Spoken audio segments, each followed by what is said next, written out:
അധ്യായം 6. അങ്കിളല്ല ഡാഡി. നിന്നെ കൊണ്ട് വലിയ ശല്യമായല്ലോ. നീ എവിടെ എത്തിയോ? നാശം. സിദ്ധാർത്ഥ് പറഞ്ഞു. അത് കേട്ട് നീലിമ എഴുന്നേറ്റ് നിന്നു. സി മിസ്റ്റർ സിദ്ധാർത്ഥ്, സത്യമായിട്ടും ഞാൻ നിങ്ങളെ കാണാൻ വന്നതല്ല, വേറൊരു ആവശ്യത്തിന് വന്നതാ. എന്റെ മുറിയിൽ അങ്ങനെ എന്താവശ്യം നിനക്ക്? സിദ്ധാർത്ഥിന്റെ ചോദ്യത്തിന് നീലിമ മറുപടി പറഞ്ഞില്ല.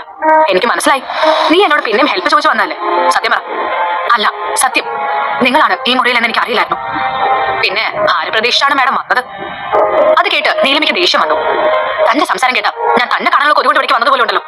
നീലിമ ചോദിച്ചു. അതാണല്ലോ സത്യം. സിദ്ധാർത്ഥ് കൈ രണ്ടും പിന്നിൽ കെട്ടി പറഞ്ഞു. നോക്കൂ സിദ്ധാർത്ഥ്, ഞാൻ നിങ്ങളെ തേടി വന്നതല്ല. എന്റെ മോൻ ഈ മുറിയിൽ കാണുന്ന വിചാരിച്ച് അവൻ അന്വേഷിച്ചു വന്നതാ.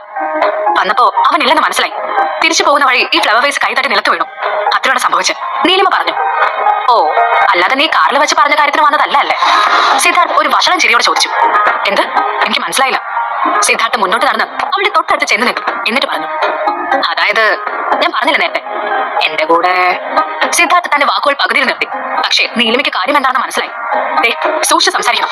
താൻ ഒരുപാട് പെണ്ണുങ്ങളെ കണ്ടു കാണും. എന്നെ ആ കൂട്ടത്തിൽ പെടുത്തണ്ട. മാറുന്നേ, എനിക്ക് പോണം. നീലിമ അവനെ തള്ളി മാറ്റാൻ ശ്രമിച്ചു.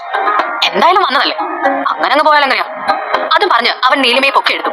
പെട്ടെന്ന് പ്രതീക്ഷിക്കാതെ അവൻ അങ്ങനെ ചെയ്തപ്പോൾ അവൾ ശരിക്കും ഭയന്നു പോയി. പേടിച്ചു നിൽക്കുന്ന നീലിമയെ അവൻ ബെഡിലേക്ക് കിടത്തി. അവൾ ഭയത്തോടെ ചോദിച്ചു, താൻ എന്തേ കാണിക്കുന്നേ? കാണിച്ചില്ലല്ലോ, കാണിക്കാൻ പോണല്ലേ ഉള്ളൂ. സിദ്ധാർത്ഥ കുസൃതിയോട് പറഞ്ഞു. സത്യത്തിൽ അവളെ ഉപദ്രവിക്കണമെന്ന് അവൻ ആഗ്രഹമില്ലായിരുന്നു. അവളുടെ അഹങ്കാരം നിറഞ്ഞ സംസാരം കുറച്ച് കുറയ്ക്കാൻ വേണ്ടി മാത്രമാണ് അവൻ അങ്ങനെ ചെയ്തത്. നീലിമ എഴുന്നേൽക്കാൻ ശ്രമിച്ചു. പക്ഷേ സിദ്ധാർത്ഥ വിട്ടില്ല.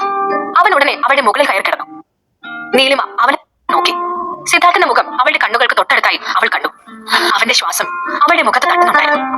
നീലിമ പൂർണ്ണബോധത്തോടെ ഒരു പുരുഷന്റെ അത്ര അടുത്ത് നിൽക്കുന്നത് ആദ്യമായാണ്. അവൾക്ക് ശരീരം വിറയ്ക്കുന്നത് പോലെ തോന്നി. സിദ്ധാർത്ഥ് അവളുടെ കണ്ണുകളിൽ തന്നെ നോക്കി. നീലിമ അവന്റെ നോട്ടം താങ്ങാൻ കഴിയാതെ മുഖം താഴ്ത്തി. സിദ്ധാർത്ഥ് അവളുടെ കവളിൽ തലവി. പെട്ടെന്ന് സ്വബോധം വീണ്ടെടുത്ത നീലിമ അവനെ തള്ളി മാറ്റാൻ ശ്രമിച്ചുകൊണ്ട് പറഞ്ഞു, സർ, സത്യമായും നിങ്ങൾ ഉദ്ദേശിച്ച ടൈപ്പ് അല്ല ഞാൻ. മോൻ അന്വേഷിച്ചു വന്നതാ. അവളുടെ കണ്ണുകൾ നിറയാൻ തുടങ്ങിയിരുന്നു. അതുകൂടി കണ്ടപ്പോൾ സിദ്ധാർത്ഥന് അവളെ കൂടുതൽ ദേഷ്യം പിടിപ്പിക്കണമെന്ന് തോന്നി. നീ എന്റെ മുറിയിൽ അനുവാദമില്ലാതെ കയറി വന്നതല്ലേ, ഇനി ഇതൊക്കെ അനുഭവിച്ചിട്ട് പോയാൽ മതി, സിദ്ധാർത്ഥ് പറഞ്ഞു. നീലിമ അവനെ എതിർക്കാൻ കഴിയാതെ കിടന്നു. മോനെ കണ്ടെത്താൻ ഞാൻ സഹായിക്കാം, പക്ഷേ ഇപ്പൊ എന്നോട് സഹകരിക്കും, നേരത്തെ പറഞ്ഞ പോലെ. പിന്നെ നീ എന്തായാലും അതിനാണല്ലോ വന്നത്. സിദ്ധാർത്ഥ് പറഞ്ഞത് കേട്ട് നീലിമയുടെ നിയന്ത്രണം വിട്ടു. അയാൾ കാറിൽ വെച്ച് മാന്യനായി അഭിനയിച്ചിട്ട് ഇപ്പോൾ ഇങ്ങനെ ചെയ്യുന്നത് എന്താണെന്ന് അവൾ ചിന്തിച്ചു. രക്ഷപ്പെടാനുള്ള വെപ്രാളത്തിനിടയിൽ കൈ സ്വതന്ത്രമായപ്പോൾ അവൾ അവന്റെ മുഖത്ത് ആഞ്ഞടിച്ചു. പ്രതീക്ഷിക്കാതെ തല്ല് കിട്ടിയപ്പോൾ സിദ്ധാർത്ഥ് അവളെ വിട്ട് എഴുന്നേറ്റു. മിസ്റ്റർ സിദ്ധാർത്ഥ്, എല്ലാവരും ഒരുപോലെ കാണരുത്. നിങ്ങൾ പറഞ്ഞാൽ എന്തും ചെയ്ത പെണ്ണുങ്ങൾ കാണുമായിരിക്കും. നീലിമ അതിൽ ഉൾപ്പെടുത്തണ്ട. നീലിമ അവനെ തള്ളി മാറ്റി മുറി വിട്ടിറങ്ങി ഓടി. അപ്പോൾ കവിൾ തടവിക്കൊണ്ട് സിദ്ധാർത്ഥ് മനസ്സിൽ പറഞ്ഞു, നീലിമ, നിനക്ക് കാണിച്ചു തരുന്നുണ്ട് ഞാൻ ആരാണെന്ന്. എന്തെങ്കിലും എന്റെ കയ്യിൽ കിട്ടുന്നില്ല. നീലിമ പുറത്തെ കോറിഡോറിലെത്തി. അപ്പോൾ അതിലൂടെ സാന്ദ്ര വരുന്നുണ്ടായിരുന്നു. നീലിമയെ കണ്ട് സാന്ദ്ര ചോദിച്ചു, എന്തു പറ്റി? ഒന്നുമില്ല, നീലിമ കിതച്ചുകൊണ്ട് പറഞ്ഞു. താനിത് എവിടെയായിരുന്നു? ഞാൻ എവിടെയെല്ലാം നോക്കിയെന്നറിയോ? പിന്നെ ഇത് VIP ഏരിയ ആണ്. ഇവിടെ ഇങ്ങനെ ഓടിപ്പാഞ്ഞ് നടക്കാൻ പാടില്ല. ഓരോ നീക്കങ്ങളും ശ്രദ്ധയോടെ വേണം. സർവീസിനെ പറ്റി എന്തെങ്കിലും പരാതി ഉണ്ടായാൽ ജോലി പോവും. ഞാൻ പറഞ്ഞേ ഉള്ളൂ. അവൾ പറഞ്ഞത് കേട്ടപ്പോൾ നീലിമയ്ക്ക് അല്പം മുൻപ് സിദ്ധാർത്ഥിന്റെ കർണ തടിച്ചത് ഓർമ്മ വന്നു. ഇനി എന്തോന്ന് മോശമായി പെരുമാറാൻ നീലിമ മനസ്സിൽ പറഞ്ഞു. താമ, കുറെ സ്ഥലം ഇനിയും കാണാനുണ്ട്. നീലിമ അത് കേട്ട് സാന്ദ്രയുടെ ഒപ്പം നടന്നു. അപ്പോൾ മുറിയിൽ തന്റെ ബോഡി ഗാർഡുമായി സംസാരിക്കുകയായിരുന്നു സിദ്ധാർത്ഥ്. അവൾ ഇങ്ങനെ മുറിയിൽ കയറി. സർ, ആ കുട്ടി ഇവിടുത്തെ സ്റ്റാഫാണ്. ഇന്ന് ജോലിക്ക് ചേർന്നതാ. അതാ ഞങ്ങൾ അകത്തേക്ക് വിട്ടത്. ബോഡി ഗാർഡിൽ ഒരാൾ പറഞ്ഞു. ജോലിക്കോ? നിങ്ങൾ ശരിക്കും അന്വേഷിച്ചോ? യെസ് സർ, ശരിക്കും അന്വേഷിച്ചതാ. ആ കുട്ടി ജോലിക്ക് വന്നതാണ്, ബോഡി ഗാർഡ് ഉറപ്പിച്ചു പറഞ്ഞു. അത് കേട്ട് സിദ്ധാർത്ഥ് ഒരു നിമിഷം ചിന്തിച്ചു. കുഞ്ഞിനെ അന്വേഷിച്ച് വന്നു എന്നാണ് തന്നോട് പറഞ്ഞത്. അപ്പോൾ അവൾ വീണ്ടും കള്ളം പറഞ്ഞിരിക്കുന്നു. അവരുടെ അടുത്തുള്ള മുറിയിൽ നിന്ന് ആരൊക്കെയോ ഉച്ചത്തിൽ സംസാരിക്കുന്ന ശബ്ദം കേൾക്കുന്നുണ്ടായിരുന്നു. സിദ്ധാർത്ഥിന് അങ്ങനെ ബഹളം കേൾക്കുന്നത് ഇഷ്ടമല്ല. അവന് ദേഷ്യം വരാൻ തുടങ്ങി. ഇത് മാനോസ് ഇല്ലാത്ത ടീം. ആരാണെന്ന് പോയി നോക്ക്, സിദ്ധാർത്ഥ് ദേഷ്യത്തിൽ പറഞ്ഞു. ശരി സർ. ബോഡി ഗാർഡ് പുറത്തേക്ക് ചെന്നിട്ട് ശബ്ദം കേട്ട മുറിയുടെ വാതിൽ തട്ടി. അപ്പോൾ അകത്ത് നിന്നും ഒരാൾ ഇറങ്ങി വന്നു. എന്തൊരു ശബ്ദമാണത്? അടുത്തുള്ള മുറിയിലൊക്കെ ആളുകളുണ്ടെന്ന് അറിയില്ലേ? ഒരല്പം മാനസ് കാണിച്ചൂടെ? ബോഡി ഗാർഡ് ചോദിച്ചു. ക്ഷമിക്കണം, ഞങ്ങളുടെ കൂടെ ഒരു ചെറിയ പയ്യനുണ്ട്. അവന് ഈ മാനസ് ഒന്നും അറിയില്ലല്ലോ, അതാ ഇനി ഉണ്ടാവില്ല, ഗുണ്ടയെ പോലെ തോന്നിക്കുന്ന അയാൾ പറഞ്ഞു. ബോഡി ഗാർഡ് കൂടുതലൊന്നും സംസാരിക്കാതെ സിദ്ധാർത്ഥിന്റെ അരികിലേക്ക് തിരിച്ചു വന്നു. അത് അവരുടെ കൂടെയുള്ള ഒരു കൊച്ചുകുട്ടി കരയുന്നതാ സർ. അതെന്താ കുട്ടി കരയുന്നത്? അവരുടെ കൂടെ സ്ത്രീകൾ ആരുമില്ലേ? ഇല്ലെന്ന് തോന്നുന്നു, ബോഡി ഗാർഡ് പറഞ്ഞു. പെട്ടെന്ന് നീലിമ മകനെ കാണാനില്ലെന്ന് പറഞ്ഞ കാര്യം സിദ്ധാർത്ഥിന് ഓർമ്മ വന്നു. അവൾ പറഞ്ഞത് സത്യമാണെങ്കിൽ ആ മുറിയിലുള്ളത് അവളുടെ മകനായിരിക്കണം. അവിടെ ചെന്ന് നോക്കാൻ തന്നെ സിദ്ധാർത്ഥ് തീരുമാനിച്ചു. ഉടനെ അവൻ മുറിയിൽ നിന്നിറങ്ങി. എന്നിട്ട് അടുത്ത മുറിയുടെ വാതിൽ തട്ടി. അപ്പോൾ വീണ്ടും അതേ ആൾ വന്ന് വാതിൽ തുറന്നു. ആ കുട്ടി എന്തിനാ കരയുന്നത്? അതിന്റെ അമ്മ കൂടെയല്ലേ? സിദ്ധാർത്ഥ് ചോദിച്ചു. കുട്ടികളാവുമ്പോ കരയും, ഇതൊക്കെ ചോദിക്കാൻ നിങ്ങളാരാ? അയാൾ ചോദിച്ചു. ഞാൻ നിന്റെ തന്ത. സിദ്ധാർത്ഥ് അയാളെ പിന്നിലേക്ക് പിടിച്ചു തള്ളി. അയാൾ പിന്നിലേക്ക് വീണപ്പോൾ വാതിൽ മലർത്തി തുറന്നു. ആ മുറിയിൽ ഗുണ്ടകളെന്ന് തോന്നിപ്പിക്കുന്ന ഒന്നിലധികം പുരുഷന്മാർ ഉണ്ടായിരുന്നു. അവരുടെ ഇടയിൽ കരഞ്ഞുകൊണ്ടിരിക്കുന്ന അശ്വിനെ അയാൾ കണ്ടു. ഒരാൾ അശ്വിനെ വായ പൊത്തിപ്പിടിച്ചിട്ടുണ്ട്. അപരിചിതനായ ഒരാൾ മുറിയിലേക്ക് കടന്നു വന്നത് കണ്ട് അയാൾ പെട്ടെന്ന് കൈയെടുത്തു. കുഞ്ഞിനെ അവർ ഉപദ്രവിക്കുന്നുവെന്ന് കണ്ടപ്പോൾ സിദ്ധാർത്ഥന്റെ രക്തം തിളച്ചു. അവൻ അകത്തേക്ക് ഓടിച്ചെന്ന് അയാളുടെ നെഞ്ചിൽ ആദ്യം ചവിട്ടി. ഗുണ്ട പിടിവിട്ട് നിലത്തേക്ക് വീണു. അശ്വിൻ അവശനായിരുന്നു. അവൻ ഡാഡി എന്ന് വിളിച്ചു കരഞ്ഞു. ആ കുഞ്ഞിന്റെ മുഖം കണ്ടപ്പോൾ സിദ്ധാർത്ഥന് അവനോട് അതിയായ വാത്സല്യം തോന്നി.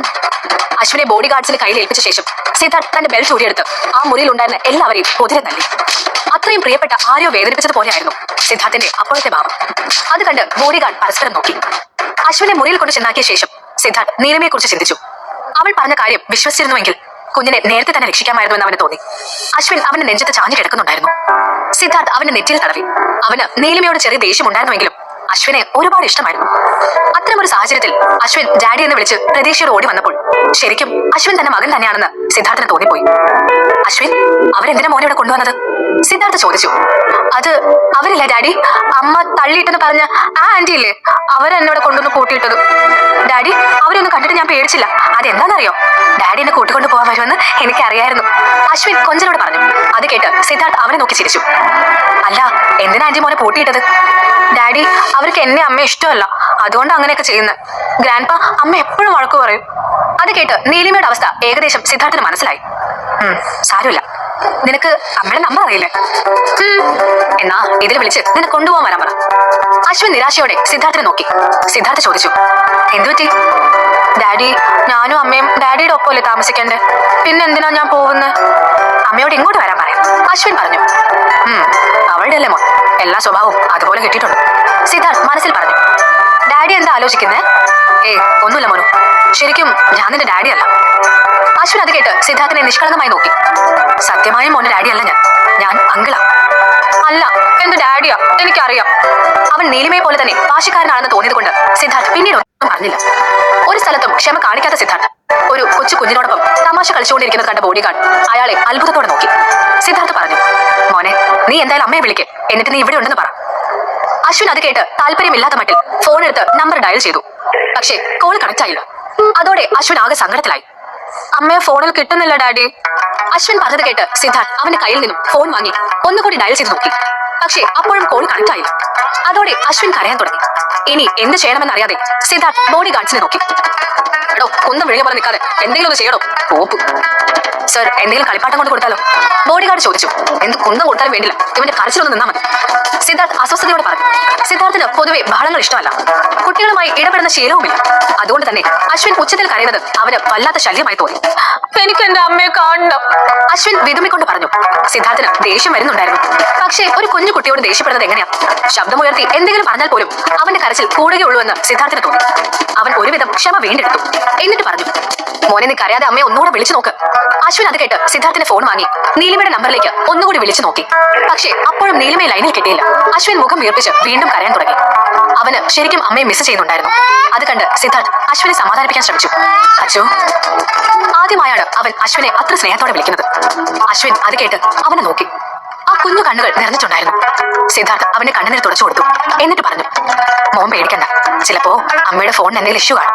ഒരു കാര്യം ചെയ്യാം, മോൻ ഇന്നിവിടെ എന്റെ കൂടെ താമസിക്കും. നാളെ രാവിലെ അമ്മ എന്തായാലും നിന്നെ അന്വേഷിച്ചു വരും. അശ്വിൻ അത് കേട്ട് കരച്ചിൽ നിർത്തി അവനെ നോക്കി. ശരിക്കും ഞാനിന്ന് ഡാഡിയുടെ കൂടെയാണോ? അവൻ വീണ്ടും ഡാഡി എന്ന് വിളിച്ചപ്പോൾ സിദ്ധാർത്ഥ് അസ്വസ്ഥനായി. പക്ഷേ അവനത് പുറമെ പ്രകടിപ്പിച്ചില്ല. അശ്വിൻ അമ്മയെ കാണാതെ ഒരുപാട് വിഷമിക്കുന്നുണ്ട്.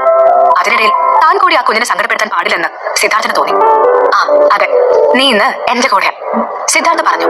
അതോടെ അശ്വിന്റെ മുഖത്ത് സന്തോഷം തെളിഞ്ഞു. മോൻ കിടന്നുറങ്ങിക്കോ, സിദ്ധാർത്ഥ് അവന്റെ കവിളിൽ തടവി പറഞ്ഞു. അശ്വിൻ മറുപടി പറയാതെ സിദ്ധാർത്ഥിനെ നോക്കി നിൽക്കുകയാണ്. എന്താ, ഉറങ്ങുന്നില്ലേ? അത് ഡാഡി, എനിക്ക് കുളിച്ചാലേ ഉറക്കം വരൂ. ഡാഡി എന്നെ കുളിപ്പിക്കാമോ? അശ്വിൻ കൊഞ്ചനോട് ചോദിച്ചു. ഓ നാശം എന്നാണ് സിദ്ധാർത്ഥ് അപ്പോൾ മനസ്സിൽ പറഞ്ഞത്. അവന് കുട്ടികളെ കുളിപ്പിക്കേണ്ടത് എങ്ങനെയാണെന്ന് അറിയില്ല. സിദ്ധാർത്ഥ് ബോഡി ഗാർഡിനെ നോക്കി. അവർ രണ്ടുപേരും സിദ്ധാർത്ഥിന്റെ അവസ്ഥ കണ്ട് ഉള്ളിൽ ചിരി അടക്കി നിൽക്കുകയാണ്. അച്ചു, എനിക്ക് അങ്ങനെ കുട്ടികളെ കുളിപ്പിച്ച് ശീലമില്ല, സിദ്ധാർത്ഥ് പറഞ്ഞു. അത് സാരമില്ല ഡാഡി, ഡാഡി എന്റെ കൂടെ വന്നാ മതി, ഞാൻ കുളിച്ചോളാം. പിന്നെ ഉണ്ടല്ലോ, ഞങ്ങളുടെ പ്ലേ സ്കൂളിൽ എല്ലാവരും ഓരോ ദിവസം അവരുടെ ഡാഡിയുടെ വിശേഷമൊക്കെ വന്ന് പറയും. എനിക്ക് അന്നേരം സങ്കടം വരും. അത് കേട്ട് സിദ്ധാർത്ഥ് അവനെ നോക്കി. അവൻ ഒന്നും മിണ്ടുന്നില്ല എന്ന് കണ്ട് അശ്വിൻ തുടർന്നു. ഡാഡിക്ക് ബുദ്ധിമുട്ടാണേലും വേണ്ട, ഞാൻ സങ്കടം കൊണ്ട് പറഞ്ഞതാ. ഇത് താൻ അവനെ കുളിപ്പിക്കാനുള്ള അവന്റെ വിദ്യയാണെന്ന് സിദ്ധാർത്ഥിന് മനസ്സിലായി. ഇവൻ അമ്മയേക്കാൾ വലിയ കളറാണല്ലോ എന്നാണ് സിദ്ധാർത്ഥ് അപ്പോൾ ചിന്തിച്ചത്. ഡാഡി എന്താ ആലോചിക്കുന്നത്? ഒന്നുമില്ല, നീ വാ, ഞാൻ നിന്നെ കുളിപ്പിക്കാം. സിദ്ധാർത്ഥ് പറഞ്ഞത് കേട്ട് അശ്വിന് ഭയങ്കര സന്തോഷമായി.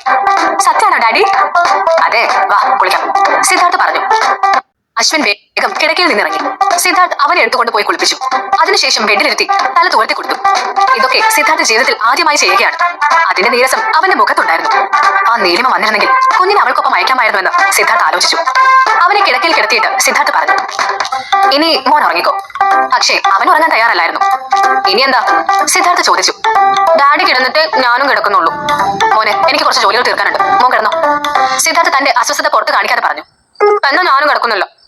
നീലിമയുടെ വാശി അവന് ശരിക്കും കിട്ടിയിട്ടുണ്ടെന്ന് സിദ്ധാർത്ഥന് മനസ്സിലായി. മറുത്തെന്തെങ്കിലും പറഞ്ഞാൽ അശ്വിൻ വീണ്ടും കരയാൻ തുടങ്ങും. ഞാനും കിടക്കാം, വാ, സിദ്ധാർത്ഥ് ഗതിയില്ലാതെ പറഞ്ഞു. അശ്വിന് ഉത്സാഹം കൂടി. സിദ്ധാർത്ഥ് അല്പം അസ്വസ്ഥതയോടെ ബെഡിൽ വന്ന് കിടന്ന് ലൈറ്റ് ഓഫ് ചെയ്തു. അശ്വിൻ ഉടനെ അവന്റെ നെഞ്ചിലേക്ക് കയറി കിടന്നു. സിദ്ധാർത്ഥന് അത് തടയാൻ കഴിഞ്ഞില്ല. അവൻ ചിന്തിച്ചു, പാവം കുഞ്ഞ്, അവന്റെ അച്ഛനെ കണ്ട സന്തോഷത്തിലാണ്. താൻ അവന്റെ അച്ഛനാണെന്ന് അശ്വിൻ ശരിക്കും വിശ്വസിക്കുന്നുണ്ട്. അതോർത്തപ്പോൾ സിദ്ധാർത്ഥിന്റെ മനസ്സിൽ ചെറിയ വേദന തോന്നി. അവൻ ഒരു കൈകൊണ്ട് അശ്വിനെ ചേർത്ത് പിടിച്ചു. അയാൾ ചിന്തിച്ചു, എന്തുകൊണ്ടാണ് തനിക്ക് ഈ കുഞ്ഞിനോട് ഒരു ആത്മബന്ധം തോന്നുന്നത്?